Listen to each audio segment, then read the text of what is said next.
Hello everyone, Jana here. Welcome back to my channel. It's been a couple days since I uploaded. I was just really tired on Thursday and Friday and Saturday. So it's like, oh, I could upload a video, but I'm not going to. This is not something I'm going to really pressure myself to do. I'm going to do it when I feel like it, of course. As one should. It's my water. I just took the plunge and started using Mio, and I love it. It's delicious. I wanted to talk about since next month is Disney month for a reason, because Cruella is coming out to Disney Plus on Permerier Access. I kind of wanted to talk about Permerier Access, like my thoughts, if it's a good thing, if it's a bad thing, is it going to kill the theater, and is it going to actually kill the theaters? But just my opinion. I haven't done any research on it. And so, if you don't know, Disney Plus has offered in the past with some of their movies, with actually only 2 of their movies now, Mulan and Raya and the Last Dragon, that you can purchase through Disney Plus for Permerier Access, which means you get access to the movie sooner than the regular average subscriber. You have to pay for it. You have to pay $30. And, well, Mulan is no longer under Permerier Access now. Anyone can watch it.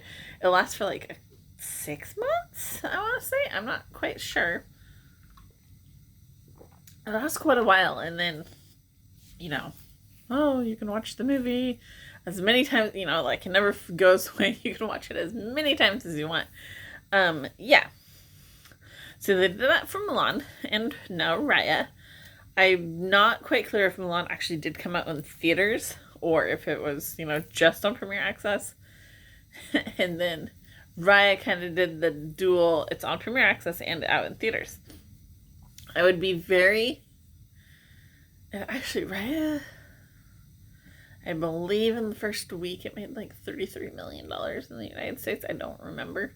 And I think that's just through box office sales.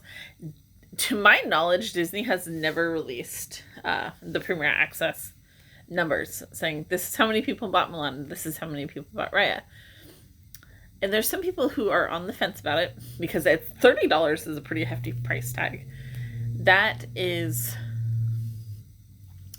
if I'm just buying what I need at the grocery store, it's $30 for me, because I'm just one person. But $30 is a pretty hefty price tag to see a movie. But then you have people arguing, okay, you pay $30, or you pay your money. Say you go to a matinee.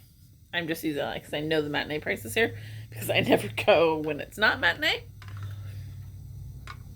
because then I won't be able to get home and I don't feel like walking in the dark. So, even though my house is not that far away from the movie theater, it's probably half an hour walk, which I've done that before, to and from.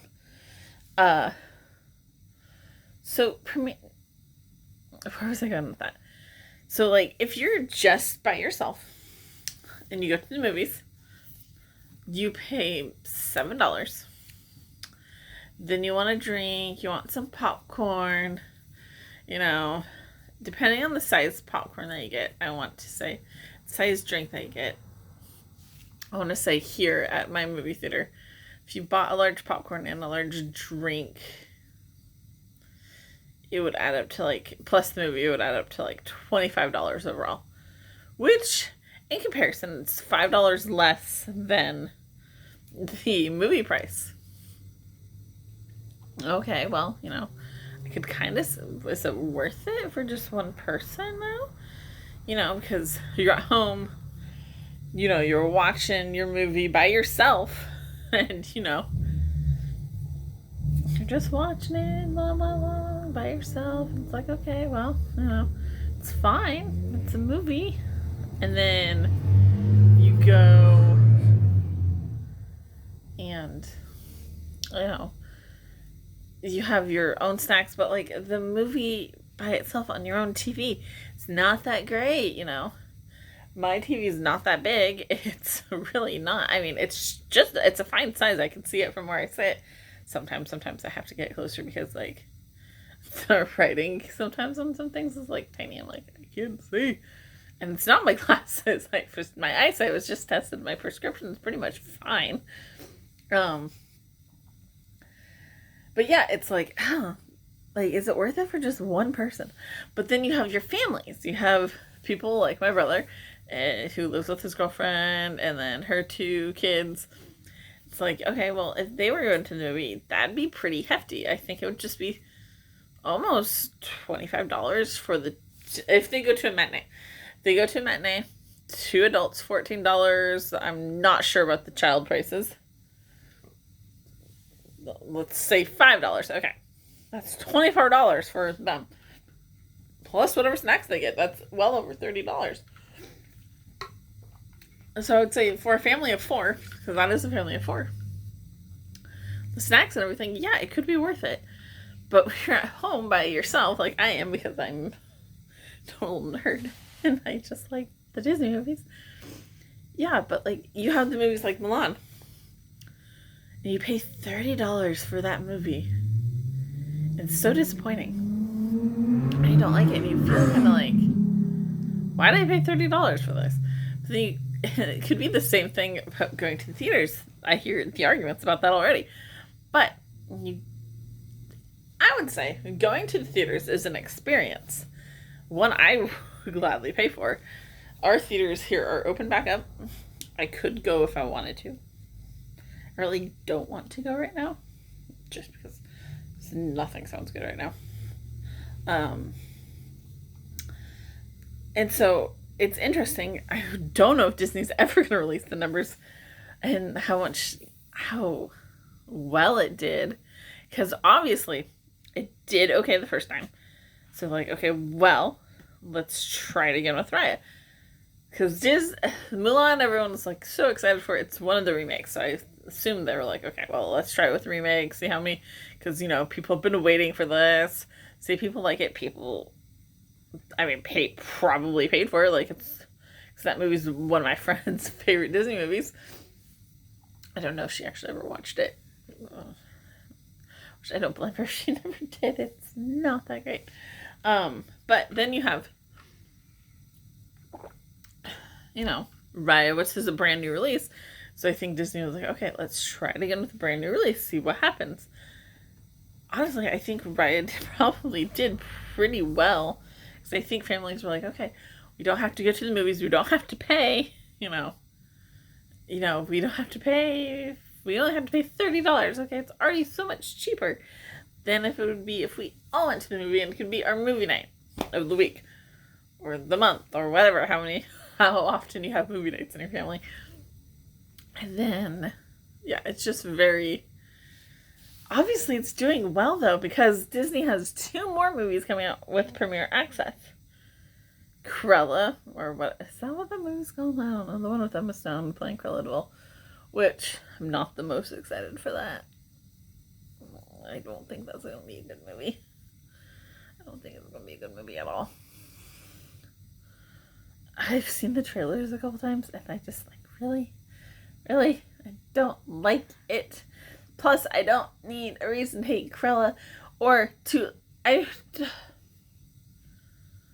it's the reason why I hate Maleficent is because they made her likable. They made a lot of people like her. Like, and I hated that. I just hated that movie. It felt like such a slap in the face to the actual Sleeping Beauty. But everyone's like, oh, Maleficent was so amazing. My opinion differs than yours. But okay. So I don't know. I'm on the fence. I might buy it just so I can make a video on it and talk about it. Because next month is Disney Month, where we talk about different Disney content. Because they own our souls. It's hard to get away from the mouse. It really is. And then they have Black Widow coming out in July. That movie has been pushed back like 3 times now. I think this is the third time it's been pushed back. Or the second. No, it's the third time it got pushed back.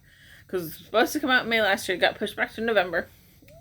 Never came out in November. It got pushed back to May. Not coming out this May. It's coming out in July. At this point, I'm like, are they ever going to release it? But, it'd be very interesting to see how well Cruella does and how well Black Widow does. Because, I know Black Widow's movie, a lot of people have been anticipating since last year. And, oh, my heater just turned off. And, of course, Cruella. I don't know if anyone's really excited for that one. But, it'll be interesting. It's going to be really interesting. I probably will purchase both. Just so I can talk about them. So I can be like, yeah, this is what I think about them. But I don't know about Black Widow. I might actually go see that in theaters. Because I might be working less over the summer. It's going to be cheaper. So, it's going to be cheaper for me. But yeah, it's a really interesting thing. Because HBO Max is, off releasing movies. Like, they released Wonder Woman 1984. That Tom and Jerry, and I believe those were in tandem with the movie releasing in theaters. But the thing about HBO Max is those movies are free. You don't have to pay a premium price. But for Disney, you have to pay. It's very interesting in the marketing strategies, especially with Disney, because they're saying, oh, you get first access, But if I'm paying for my Disney subscription, my Disney Plus subscription, oh, there's a dog barking. Ooh, that scared me. I thought it was a scream. I would assume I get access to everything that comes out to the platform right away, not waiting 5-6 months, whatever it was. But it's also interesting to keep an eye out for how well the movies that are being released like this are doing in the box office as well. Are they tanking? Are they, because I think my movie theater is, limited seating right now. And you have to wear your mask and everything. It's kind of the reason I don't want to go. I don't know. But we'll see. We'll see. Because I think my brother went to the movies. I think they saw Tom and Jerry. Which, by the way, he says don't go see. Yeah, it's going to be interesting. It's going to be interesting to see if this is the future. Are we going to see less theatrical releases? Are we going to see them being at home? Because some people want to stay home. Is this the new way things are going to be marketed to us? Because I hope not. Because I actually like going to the movies. I like sitting there with my popcorn and my drink. And, just watching the movies that come out. Sorry, I got distracted. There was something on my foot. Just seeing what comes out, how well they do, and just seeing what goes on. I feel like it's taking away because some movies are just released, just made to be seen on a big screen, and then you take that away and you watch it on your little screen at home, and it's it's really not the same as seeing it on a movie screen. It's really interesting. I think this pandemic, yes, I'm saying the word because I'm not monetized. I'm not going to be anytime soon, trust me. But, yeah, it's going to be interesting to see what the future is like for movies. Is it going to be is it going to be like e-readers? Okay, so when e-readers came out, everyone said, that's the end of the physical book. That's the end of it. We're going to, they're not going to be selling as well. They're not going to be, it's so interesting to see. But I have to say, I did have an e-reader. And I can access Kindle books on my phone. I prefer physical books. And this is going to be the same kind of thing. Where people just prefer going to the movies. Yeah, they pay that price, but you also pay a price for an experience. You get to watch it with other people, and yeah, you You may not know them, but you get to watch it with them unless you go to... Apparently, all the movies I like to see are dead by the time I like to go see them. So then I have the theater practically to myself. That happened with me and my friend when we went to go see Frozen 2. I had already seen it. She hadn't seen it, but I was like, okay, I'll just go with you. You want to go see it? Let's go see it. So we saw it together. And I think it was just us and like 2 other people in the theater. No, it was just us. Yeah, it was just us. I think when I went to go see it, it was like me and a couple other people. But like when we went to go see it,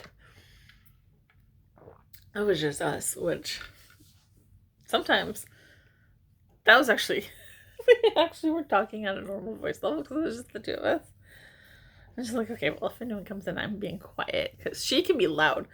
She's one of those people who like will talk at her normal volume. I'm like, okay, like stop it. There's other people here. Yes, we'll talk about it later. But yeah, it's gonna be interesting to see what the future of movies holds. Is Permerier Access worth it? Like, I would just like to. I just want to know the stats.